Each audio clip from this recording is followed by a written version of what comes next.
সালাদ হিসেবে তো শশা সবাই খেয়েছেন, কিন্তু শশার তরকারি কয়জনে খেয়েছেন? আসসালামু আলাইকুম, চলে আসলাম আরেকটি নতুন ভিডিও নিয়ে। আজকের ভিডিওতে আপনাদেরকে তৈরি করে দেখাবো চিংড়ি মাছ দিয়ে শশার তরকারি। আমরা সকলেই কম বেশি শশার সালাদ খেয়েছি, কিন্তু খুব কম মানুষই আছে যারা শশা দিয়ে তরকারি তৈরি করে খেয়েছি।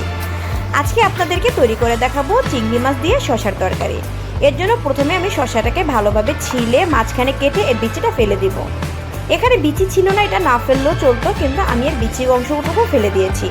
এরপর এটাকে ছোট ছোট করে কেটে নিব। কেটে ধুয়ে আমি পরিষ্কার করে নিব। তো যারা আমার ভিডিওটি দেখছেন প্লিজ আমার পুরো ভিডিওটি দেখবেন এবং আমার চ্যানেলটিকে সাবস্ক্রাইব করে দিবেন। যারা ফেসবুক পেজ থেকে দেখছেন প্লিজ আমার পেজটিকে একটু ফলো দিয়ে রাখবেন।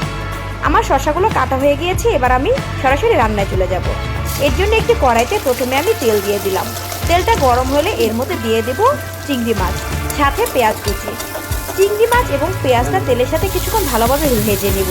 এরপরে আমি সামান্য পানি অ্যাড করব, যেন আমি যে মশলাগুলো অ্যাড করব মশলাগুলো পুড়ে না যায়।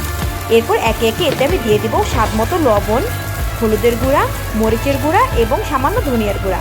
সাথে আরও অ্যাড করে দিব আদা এবং রসুন বাটা। এরপরে এই মশলাগুলোকে খুব ভালোভাবে কষিয়ে নিব, যেন মশলার কোনো বাজে স্মেল না থাকে। মশলাটা যখন ভালোভাবে কষানো হয়ে যাবে, এবার কেটে পরিষ্কার করে রাখা শশাগুলো এর মধ্যে আমি দিয়ে দিব। শশাটাকে এরপর আমি খুব ভালোভাবে কষিয়ে নিব। আমরা তো সালাদ হিসেবে শশা সবাই খাই। যে কোনো খাবারে শশা যেন একটা অপরিহার্য অংশ হয়ে ওঠে সালাদ হিসেবে। কিন্তু আপনারা চাইলে এভাবে শশাকে একবার হলেও রান্না করে খেয়ে দেখবেন। এটি চিংড়ি মাছ বা ইলিশ মাছ যে কোনো মাছ দিয়ে রান্না করে খেয়ে দেখতে পারেন, এটি খেতে অনেক বেশি ভালো লাগে।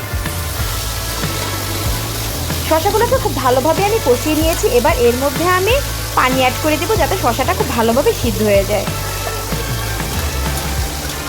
এরপর এতে দিয়ে দেবো কয়েকটি কাঁচামরিচ। কিছুদিন ধরে যে পরিমাণ গরম পড়েছে, তাতে এরকম শশা দিয়ে একটু পাতলা ঝোলঝোল তরকারি খেলে শরীর এবং মন দুটোই খুব ভালো থাকবে। এবার শশাটা সিদ্ধ হয়ে যাওয়া পর্যন্ত আমি রান্না করে নেব। এই ঝোলটা আমি পুরোপুরি শুকাবো না, কারণ কিছুটা ঝোলঝোল করে এটা আমি রান্না করব। শশার তরকারিটা একটু ঝোলঝোল করে খেতে অনেক বেশি ভালো লাগে, এটা শরীরের জন্য অনেকটা ভালো। এই গরমে পাতলা ঝোলের তরকারি খেলে শরীর অনেক বেশি ভালো থাকে। গরমে যতটা সম্ভব কম তেল মশলার তরকারি খেতে হয়। তো আমার রান্না হয়ে গেছে, এবার আমি চুলা থেকে নামিয়ে নিব। ব্যাস তৈরি হয়ে গেল আমার দারুণ মজার চিংড়ি মাছ দিয়ে শশার তরকারি। যারা এভাবে কখনো খাননি তারা অবশ্যই একবার হলেও ট্রাই করে দেখবেন এটা খেতে কতটা মজার। তো আজকের ভিডিও আমার এই পর্যন্তই, দেখা হবে অন্য নতুন কোনো ভিডিওতে। ততদিন পর্যন্ত সবাই ভালো থাকবেন, সুস্থ থাকবেন এবং সকলে আমার পাশে থাকবেন। সবাইকে ধন্যবাদ। আল্লাহ হাফেজ।